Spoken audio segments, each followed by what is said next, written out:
বাবা মা বাড়িতে না থাকায় সৎ বোনকে কলা বাগানের পিছনে নিয়ে যা করলাম শুনলে আপনারা হাতের কাজ করতে বাধ্য হবেন। আমার বাবা আমার দাদা দাদির পছন্দে আমার মাকে বিয়ের পূর্বে আরও একটি বিয়ে করেছিলেন। সেই সূত্রে আমার একটা সৎ বোন ছিল, নাম বৈশাখী। আমার সৎ বোনটি থাকত আমাদের বাসা থেকে 2.5 কিলোমিটার দূরে। একদিন আমাদের বাসায় আমার সৎ বোনকে বেড়াতে নিয়ে আসলাম। তারপর এক রাতে যা ঘটল তা শোনার পর তোমাদের আত্মা কেঁপে উঠবে। তো বন্ধুরা, ভিডিও না টেনে শেষ পর্যন্ত দেখতে থাকুন। ছোট থেকে বড় হয়েছি আজ পর্যন্ত আমি কোনোদিন বাবাকে মায়ের গায়ের উপর হাত তুলতে দেখিনি। আজ হাত তুললেন। আমার মাকে বাবা আজ মারলেন। কিন্তু মায়ের চোখে পানি নেই। রাগে দাঁতে উপর দাঁত চেপে কিডমিট করছেন। বাবার চোখ দিয়ে টলমল করে পানি পড়ছে। বাবা ভেজা গলায় বললেন, উঠতে বসতে যে ববিতার খোঁটা দাও সে আজ মরে গেছে। এবার খুশি তো? এখন থেকে অন্তত আমাকে রেহাই দাও। ববিতা নামটা আমি আজ প্রথম শুনিনি। আগেও বহুবার মায়ের মুখে শুনেছি। মা বাবার সাথে একটু রেগে গেলেই ববিতার নাম ওঠে। আমি বারবার জানতে চেয়েছিলাম মায়ের কাছে, কে এই ববিতা? মা মুখে ভেঙচি আকৃতি এনে ভাষাকে বিকৃতি করে বলেছিল, তোর বাপের প্রেমিক লাগে। আমাকে বিয়ে করার আগে ববিতার লগে তোর বাপের সংসার ছিল। বাবা মাথা নিচু করে সেদিন আমার সামনে থেকে চলে গিয়েছিল। বোঝাই যাচ্ছে নিজের ছেলের সামনে তিনি বেশ অপমানিত হয়েছেন। বাবার জন্য আমার বড় মায়া লাগে। মায়ের এই গালি প্রতিবাদ বাবা কোনোদিন করেননি, কিন্তু আজ প্রতিবাদ করেছেন। প্রতিবাদের ভাষা ছিল সজোরে একটি থাপড়। অতীতের এত বছরের রাগ বাবা একটি থাপড়ে কমাতে পেরেছেন তো? আমি দুপুরের খাবার খেতে বসেছি, মা তরকারি দিচ্ছিলেন। বাবা এলেন হঠাৎ ঘরে। তখনই মায়ের হুঙ্কার, আমায় ঘুমে রেখে কাউকে কিছু না কইয়া কার কাছে গিয়েছিলা? কইয়া গেলে কি হইতো? না করতাম কি আমি? এত বছরেও না কইরা ফিরতে পারছি। বাবা এগিয়ে এলেন, থাপড় দিয়ে ববিতার মৃত্যু সংবাদ প্রকাশ করলেন। এমতাবস্থায় আমার গলা দিয়ে আর ভাত নামে না। বাবা ঘর থেকে চলে গেলেন। মায়ের দিকে তাকিয়ে বুঝলাম মৃত্যু সংবাদ শুনে রাগ একটু কমেছে। আমি খাবার রেখে মোটরে হাত ধুয়ে ফেলেছি। মনটা কেমন খারাপ লাগছে। বাবা যে আজ দোকানে যাবেন না বোঝাই যাচ্ছে, তার চেয়ে ভালো আমি দোকানে গিয়ে বসি। কাস্টমারকে চাল দিতে দিতে মনটাকে অন্যদিকে ঘুরিয়ে রাখা যাবে। রাত তখন 12:30 হবে। আমি বই পড়ছিলাম। অনেক সুন্দর একটা গল্পের বই পড়ছিলাম। গল্প পড়তে পড়তে আমার তন্দ্রা কাটিয়ে দিল। দরজায় ঠকঠক। দরজার ও পাশ থেকে বাবার গলার শব্দ, মিজান ঘুমিয়ে পড়েছিস? আমি কোনো জবাব না দিয়ে দরজা খুলে দিলাম। বাবা ঘরে ঢুকে আমার বিছানায় বসতে বসতে বললেন, ঘুম আসেনি এখনো, তোর সাথে গল্প করতে এলাম। বাপ বেটার গল্প অন্য কারো শুনতে হয় না, তাই এখন এলাম। তো সমস্যা হবে না তো? আমি মুচকি হেসে বললাম, না বাবা, আমার আরো ভালো লাগছে যে তুমি এসেছ। আজ এই ঘরে ঘুমাও। মায়ের ব্যবহারে মন খারাপ করে থেকো না। বাবা পা তুলে আয়েশ করে বসলেন। ইশারায় আমাকে চেয়ার টেনে কাছে যেতে ইঙ্গিত করলেন। আমি লোহার চেয়ার নিয়ে বাবার মুখোমুখি বসলাম। বাবা আমার দিকে কিছুক্ষণ তাকিয়ে রইলেন। তারপর দেয়ালের দিকে তাকিয়ে বললেন, তোর অনেক কিছু জেনে রাখা দরকার। আমি তোকে জানাতে চাই। আগেও জানাতে চেয়েছি, সাহস হয়নি। ভেবেছি তোর মা যেমন অকথ্য ভাষায় কথা বলে হয়তো জানা হয়ে যাবে। কিন্তু তুই জানিস না কিছুই। শুধুই একটি নাম জানিস, ববিতা। তুই এই নামটি তোর মায়ের মুখে শুনেছিস। যতবার শুনেছিস আমি লজ্জা পেয়েছি, বলতে পারিনি কিছু। আজ বলবো। আমি গভীর মনোযোগ দিয়ে বাবার গল্প শুনছি। যে নাম নিয়ে মায়ের অকথ্য ভাষা, বাবার লজ্জা পাওয়া। অজানাকে জানতে অবশ্যই মনোযোগী হওয়া প্রয়োজন। বাবা একনাগারে গল্প বলছেন। লুকায়িত এক গল্প। তোর মায়ের মুখে ববিতা নাম শুনে হয়তো ভেবেছিলি আমার অন্য কারো সাথে কোনো সম্পর্ক আছে। সত্য হলো, ববিতার সঙ্গে আমার কোনো সম্পর্ক নেই। ববিতা আমার বিয়ে করা প্রথম স্ত্রী ছিল। তোর দাদা দাদি পছন্দ করে বিয়ে করিয়েছেন। তোর দাদার বাড়ির কাছেই। আমরা যে এত বছর ধরে তোর দাদা দাদিকে রেখে শহরে থাকি, তার একটি কারণ এই ববিতা। তোকে নিয়ে যে প্রতিবার তোর দাদার বাড়ি যেতাম আমি তোর সাথে সাথে থাকতাম, যেন আমাদের গ্রামের কারো কাছ থেকে এ বিষয়ে কিছু শুনতে না হয়। তোর খারাপ লাগতে পারে শুনলে। তোর দাদা দাদি মারা যাওয়ার পর গ্রামে খুব তেমন একটা যায় না। তোর মা সব জানে, তবুও তোকে বলেনি যে আমি আগেও একটি বিয়ে করেছিলাম। আমার আর ববিতার একটি সন্তানও আছে, নাম বৈশাখী। তোর সৎ বোন বৈশাখীর নামটাও বাংলার 12 মাসের একটা নাম। তোর মা আমার দ্বিতীয় স্ত্রী।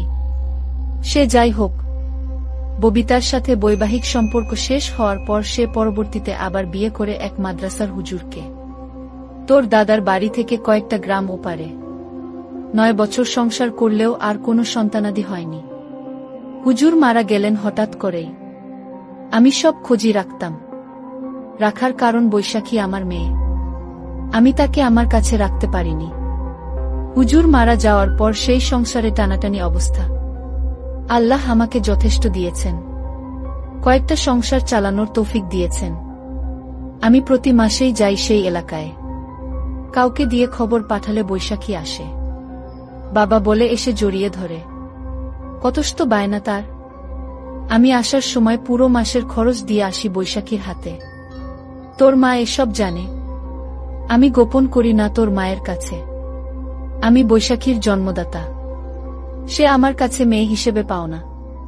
আমি তাদের বলি, আমি বৈশাখীর মায়ের সাথে দেখা করি না। দেখা করাটা বেমানান, লোকে মন্দ বলবে। তাই লোক মারফত বৈশাখীকে ডেকে আনি।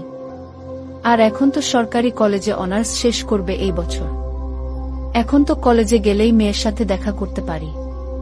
কিন্তু ওই যে আমি তোর মায়ের কাছে কোনো কিছু লুকাই না। তোর মা মনে করে আমি হয়তো বৈশাখীর মায়ের সাথে দেখা করি। এজন্যই রাগের মাথায় বেশ কিছু কথা শোনায়। এতে আমার খারাপ লাগে না, শুনতে শুনতে অভ্যেস হয়ে গেছে। কিন্তু তুই বাবা, 1 মিনিট। আমি বাবাকে থামিয়ে প্রশ্ন করলাম, এতবড় জীবন ঘটিত বিষয়টা মায়ের কাছেও লুকিয়ে রাখো না? তাহলে আমি শুনলে কি সমস্যা বাবা? বাবা উত্তরে বললেন, আসলে আমি চেয়েছিলাম তুই বড় হলে সব বলবো। তোর মানসিক বেড়ে ওঠাতে মস্তিষ্কে কোনো প্রভাব পড়ুক সেটা চাইতাম না। কিন্তু ভুলে গিয়েছিলাম যথেষ্ট বড় হয়েছিস। মেট্রিক পরীক্ষা দিয়ে আর পড়ে না। বৈশাখী শুনেও কষ্ট পেয়েছে। ও হ্যাঁ, বৈশাখী কয়েকবার বলেছিল তোকে সব জানাতে, আমি সাহস পাইনি। তবে বিশ্বাস কর, বৈশাখীর মায়ের সাথে আমি দেখা করতাম না কখনো। কিন্তু আজ মৃত্যু সংবাদ শুনে না গিয়ে থাকতে পারিনি। তার উপর তোর মায়ের এমন কথাটুকু সহ্য হয়নি। তাই আমার কোনো ভাই বোন নেই, এমন একটি আক্ষেপ ছিল সবসময়। আজ বাবার মুখে শুনলাম আমার একটি বোনও আছে। আমার বড় আপু, নাম বৈশাখী। কোনো দিন দেখিনি। বাবা দেয়ালের দিকে তাকিয়ে আছেন, চোখ দুটো জ্বলছে। ববিতা নামের মানুষটির জন্য বাবার চোখে পানি থাকাটা স্বাভাবিক। আমি বাবাকে প্রশ্ন করলাম, তুমি ছেড়ে দিয়েছিলে কেন বাবা? বাবা দেওয়াল থেকে দৃষ্টি আমার দিকে দিলেন, একটা দীর্ঘশ্বাস ছেড়ে বললেন, যে মানুষটা দুনিয়া ছেড়ে চলে গেছে তার সম্পর্কে কিছু না বলাই উত্তম। এতটুকু জেনে নেই যে আমাদের মনের মিল ছিল না। তবে বুঝতে একটু দেরি হওয়াতে কয়েক বছর সংসার টিকেছিল। বন্ধুরা, ভিডিওর মাঝখানে একটা কথা বলতে চাই। আমি তোমাদের সর্বদা হাসি খুশি রাখার জন্য খুব কষ্ট করে ভিডিও বানাই। তাই তোমাদের কাছে অনুরোধ থাকবে, অবশ্যই ভিডিওটি দেখে একটি লাইক করবেন এবং SMAGK চ্যানেলটি সাবস্ক্রাইব করে পাশে থাকবেন। পরে আর টিকেনি, বৈশাখীকেও নিয়ে গেছে। আমার কাছে কোনো ভাবেই রাখতে পারিনি। জোর করলে হয়তো পারতাম। আইনে গেলে বৈশাখীকে রাখতে পারতাম। থানা পুলিশ করে কোর্টে গিয়ে এত সব করতে ইচ্ছে হয়নি। আমি কিছু বলতে যাব তার আগেই বাবা কিভাবে যেন প্রসঙ্গ পাল্টে ফেললেন। আমাকে উদ্দেশ্য করে বললেন, নদী দিয়ে এক ট্রলার ভর্তি চাল আসার কথা। জামালপুর বাজারে পরিচিত পাইকারদের থেকে কিনেছি। সন্ধ্যায় আসার কথা। রাত 9টা অবধি বসেছিলাম, আসেনি। দোকানের ওদের কাছে নাম্বার আছে। সকালে আরো এগিয়ে একটু খোঁজ করিস তো। আসলে রসিদ দেবে, টাকা দিয়ে দিস। কথাটুকু বলে বাবা উঠলেন। উঠে সাথে সাথে চলে গেলেন না। একটু দাঁড়িয়ে থেকে আবার বললেন, রাত 1:30 বেজে যাচ্ছে, জেগে থাকিস না, ঘুমিয়ে পড়, সকালে দোকানে যাবি। বাবা ঘর থেকে বেরিয়ে গেলেন। আমি চেয়ার আগের জায়গায় নিয়ে এলাম। আজ আর গল্প পড়ে শেষ করা হবে না। বিছানায় গা এলিয়ে দিলাম। ঠিক 10 দিন পরে বাবা হঠাৎ মারা গেলেন।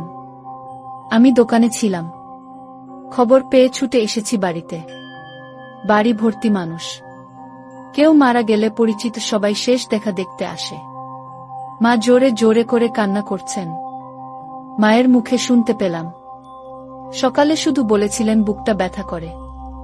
মা ভেবেছেন খাওয়ার পর হয়তো এমনিতেই ব্যথা করছে, তাছাড়া ব্যথা ততটা বেশিও না। কিছু না বলে বাবা দুনিয়া ছেড়ে চলে গেলেন। আমার মাথার উপর বট গাছের ছায়া ছিলেন। নিজেকে খুব অসহায় লাগছে। এত বড় পৃথিবীতে নিজেকে একা লাগছে। আমার 2 চোখ বেয়ে অঝরে পানি পড়ছে। সান্ত্বনা দিতে এগিয়ে এলেন এলাকার কয়েকজন। মানুষের সামনে কান্না করাটা অন্য সময় হলে লজ্জাকর পরিস্থিতি হতো, কিন্তু এখন লজ্জা লাগছে না, শুধু পানি পড়ছে। এক এক করে সব আত্মীয় স্বজন এলো। শেষ বিদায়ের আয়োজন চলছে। কবর খুঁড়তে লোক গেছে কবরস্থানে। এ যেন এক অনুষ্ঠান চলছে, শেষ বিদায়ের অনুষ্ঠান। বাবা মারা যাওয়ার 4 সপ্তাহ পেরিয়ে যাচ্ছে। আমি দোকানে বসে আছি। বাবার অবর্তমানে দায়িত্ব বেড়ে গেছে। হঠাৎ আমার অবচেতন মনে খানিকটা ধাক্কা লাগল। বৈশাখী আমার একটা মাত্র বোন। বাবা মরেলে তাকে তো খবর দেওয়া হয়নি। আমার কাছে তো ফোন নাম্বারও নেই। বাড়িও চিনি না, কোনো গ্রামে থাকে। বাবাকে শেষ দেখা হয়নি তার। এটা তো তার প্রতি মস্ত বড় অন্যায় হয়েছে। মায়ের কাছে কি আপুদের বাড়ির ঠিকানা আছে? না, মাকে কিছু বলা যাবে না। দাদার বাড়ির কেউ কি জানে? ভাবতে ভাবতে হঠাৎ মনে পড়ল, বাবা বলেছিলেন বৈশাখী আপু ঢাকা সরকারি কলেজ থেকে এবার মাস্টার্স শেষ করবেন। আমি বসা থেকে উঠে দাঁড়ালাম। একটা মস্তবড় ভুল হয়ে গেল। আপুকে বাবার মৃত্যু সংবাদ জানানো দরকার ছিল। ঢাকা সরকারি কলেজের উত্তর দিকে মাস্টার্স ভবন। আমার পরিচিত কেউ নেই এখানে। মাস্টার্স ভবনের সামনে অনেকেই আছে। আমি এগিয়ে গেলাম। সবাই বয়সে আমার বড়। একসাথে 5-6 জন কথা বলছে দাঁড়িয়ে। আমি গিয়ে সালাম দিলাম। জানতে চাইলাম মাস্টার্স শেষ বর্ষের বৈশাখী নামের কাউকে চিনেন কিনা। সাথে সাথে একজন ডান দিকে তাকিয়ে একটু মাথা উঁচিয়ে বলল, এই বৈশাখী তোকে কেউ খুঁজতে আসছে। আমার চোখ যেন অপেক্ষা সইছে না। কেউ একজন এগিয়ে আসছে। আমার কয়েক বছরের বড় হতে পারে। দেখতে খুবই সুন্দর। ইচ্ছে করছে এখনই চিৎকার করে বলি আমি তোমার একমাত্র ভাই মিজান, কিন্তু বলতে পারিনি। আমার গলার স্বর কি ভেজা বুঝতে পারছি না। সে বলল, আমাকে খুঁজছো? কে তুমি? আমি বললাম, আপনার কথায় কি বলবো ভেবে পাচ্ছি না। আসলে কি, আমি পরিচয়ের শুরুটা কিভাবে করব? মুখ ফুটে বললাম, আপু আপনার সাথে কিছু কথা আছে, খুব জরুরি। একটু এদিকে আসবেন। মাস্টার্স ভবনের সামনে দুর্বা ঘাসের শীতল পাটির মতো বিছানা পাতা। আমি আপুকে নিয়ে একটু আড়ালে গেলাম। আপুর কৌতূহলী চোখ। হঠাৎ বললাম, আমি সরিষাবাড়ি থেকে এসেছি। আমার নাম মিজান। কথাটুকু বলে আপুর দিকে তাকালাম। আপু নির্বাক, চোখের পলক পড়ছে না। চোখ দুইখানা ভিজে উঠল আমার সামনে। আর একটু এগিয়ে এসে আপু বলল, তোমাকে দেখার ইচ্ছে ছোটবেলা থেকে। আমার একটা ভাই আছে আর তাকে আমি কখনো দেখিনি। এই কষ্টটা আমার অনেক বছরের। কত বড় হয়ে গেছো তুমি? আমার দৃষ্টি নিচের দিকে। ইচ্ছে করছে নিজের চোখের সাথে যুদ্ধ ঘোষণা করি। আমার চোখ থেকে এখন যেন কোনো পানি না পড়ে। আমি হাজারো চেষ্টা করে যাচ্ছি আটকাতে। আটকাতে আর পারলাম কই। এরই মধ্যে আপু আবার বলল, বাবা মারা যাওয়ার দিন গিয়েছিলাম তোমাদের বাড়িতে। দোকান থেকে সোহেল নামের কেউ একজন ফোন করেছিল। তোমাদের বাড়ির ঠিকানা নিয়ে গিয়েছিলাম। আধা ঘন্টার মতো ছিলাম। সবাই কান্না করছে। মানুষের ভিড়ে আমিও বাবার মুখখানি শেষবারের মতো দেখে নিয়েছি। দেখে কান্নাও করেছি। কিন্তু কেউ জানে না আমি কে। তোমাকেও খুঁজেছি। জিজ্ঞেস করিনি কারো কাছে। কে কবর খুঁড়তে গেল, কে বাজারে গেল। এসব বলার সময় শুনলাম তোমার নাম। কেউ একজন বলছে মিজান কাপড় কিনতে গেছে। আমি আর সেখানে থাকিনি, চলে এসেছি। মাথা তুলে তাকাতে খুব ইচ্ছে করছে, কিন্তু চোখের পানি লুকাতে পারবো না। আপু আমার চোখের পানি মুছে দিচ্ছেন। বড় বোনের বুঝি এত মমতা থাকে, এত দাম থাকে? আপু আমার চোখের পানি মুছে দিয়ে বললেন, তুমি ছোট হলেও এখন তোমার দায়িত্ব অনেক। মায়ের দিকে খেয়াল রেখো। আমি দোকান থেকে আসার সময় 25,000 টাকা নিয়ে এসেছি পকেটে ভরে। টাকাটা বের করে আপুর হাতে দিয়ে বললাম, আমি এখন আর ছোট নেই আপু, অনেক বড় হয়েছি। মায়ের খেয়াল যেমন রাখতে পারব তেমনি আপুর জন্য এই ভাইটি আছে। আপু একটু চমকালেন বোধ হয়। তারপর টাকাটা আমার হাতে দিয়ে বললেন, আমি তোমার চেয়েও বড়, এখন আমার টাকা লাগবে না। মামার বাড়িতে থাকি এখন। আমি টাকা ফেরত না নিয়ে বললাম, টাকা নিতেই হবে। আপুর সব দায়িত্ব এখন থেকে তার ভাইয়ের। বাবা শুধু আমার একার নয়, তোমারও বাবা। তোমারও অধিকার আছে। আমাকে শুধু আপু ডাকতে দিও, বঞ্চিত করো না। মাস্টার্স ভবনের সাক্ষী হচ্ছে দুই ভাইবোনের চোখ থেকে গড়িয়ে পড়া পানি। সামনে এগোচ্ছি। দোকানে যেতে হবে, দোকান থেকে বাড়িতে। মা কয়েকদিন ধরে মনোহরা থাকে। মায়ের কাছাকাছি থাকাটা দরকার, গল্প করা দরকার। সব দায়িত্ব এখন আমাকে পালন করতে হবে। রিকশায় উঠে কিছু দূর এসে পেছন ফিরে দেখি আপু তখনও আমার চলে আসা দাঁড়িয়ে দেখছে, যেন ভাইকে বিদায় দিতে মন যাচ্ছে না। তার কিছুদিন পর আমি আপুকে বললাম, আপু তোমাকে আমাদের বাড়িতে নিয়ে যেতে আসলাম। কিছুদিনের জন্য আমাদের বাড়িতে চলো, একটু ঘুরে ফিরে আসো, ভালো লাগবে তোমার। আপু বলল, আমি তোমাদের বাড়িতে গেলে তোমার মা অর্থাৎ আমার সৎ মা আমাকে দেখে সহ্য করতে পারবে না। আমি বললাম, আরে না আপু, কিছু হবে না। তুমি এসব কথা বাদ দিয়ে চলো আমার সাথে। আমিও ভাইয়ের কথায় মায়ের টানে আমি চলে গেলাম তাদের বাসায়। আমাকে আমার সৎমা দেখে মুখটা কেমন যেন আধার করে ফেলল। আমি এতে কিছু মনে করলাম না। এটা আমি স্বাভাবিকভাবেই নিলাম ব্যাপারটা। বাবা মারা যাওয়ায় মায়ের কষ্টটা অনেক বেড়ে গেল। আপু আমি তোমাকে এখন থেকে কষ্ট করতে দেব না। যা প্রয়োজন তুমি আমার কাছে চাইবে আমি দিব, কারণ আমার একটা মমতাময়ী বোন আছে। আমি তা জানতাম না। আমার বাবার মৃত্যুর কিছুদিন আগে আমার কাছে বলেছে তোমার কথা, তাই আমি জানতে পারলাম যে আমার একটা বোন আছে। আজ আমি অনেক খুশি এমন একটা বোন পেয়ে। আমার মা আমার সাথে বলতো, তোর কোনো ভাই বোন নেই, কিন্তু বাবা আমাকে মৃত্যুর আগে বলে গেল। বাবা এতটা দায়িত্বশীল ছিল যে আমাকে কোনোদিন কষ্ট কি জিনিস বুঝতে দেয়নি। জানো আপু, আমার মা আমার বাবাকে প্রতিদিন খারাপ কথা বলতো। এর একটাই কারণ, বাবা তোমার সাথে দেখা করত, তাই এটা বাবা আমাকে বলে গেছে। বাবা কোনোদিন মায়ের কথায় রাগ করেনি।